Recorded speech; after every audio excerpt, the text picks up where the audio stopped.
expect a delay. We've just had a earthquake.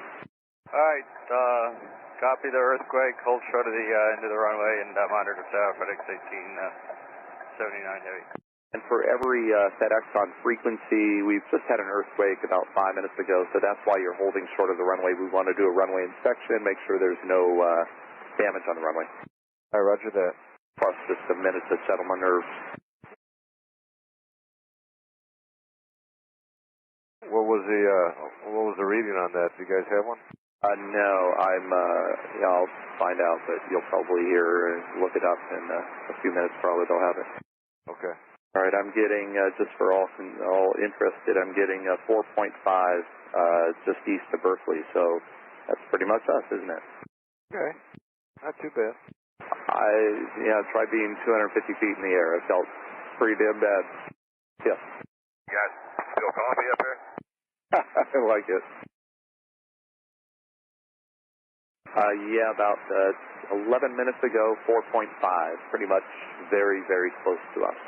And for those new on frequency waiting to go at the runway, we had an earthquake about 15 minutes ago. We're checking the runway for damage, and it was appears to be about a 4.5, very near to us.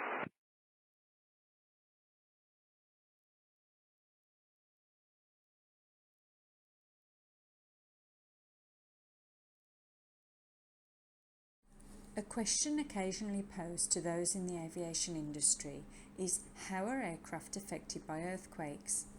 The automatic response given to this question is often something along the lines of, airplanes fly above them.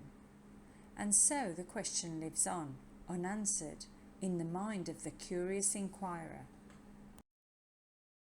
Everyone is aware of the effects earthquakes can have on buildings, roads and ground vehicles.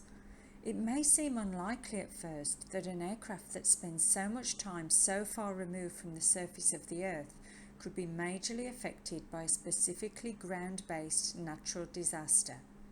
Yet, with more aircraft taking off and landing at all times than ever before, let alone all the aircraft and crew sitting on the ground at any one time, it's not entirely unreasonable or trivial to wonder, are they affected? Consider that in the US alone, air traffic controllers handle an average of over 120 takeoffs and landings every second. The Japan earthquake in 2011 lasted for over 360 seconds. If a 6-minute earthquake were to hit the US, that adds up to about 44,000 planes and helicopters landing and taking off from runways while the ground is still shaking. So, the question of how earthquakes can affect aircraft and the ground facilities they rely upon is at least worth considering.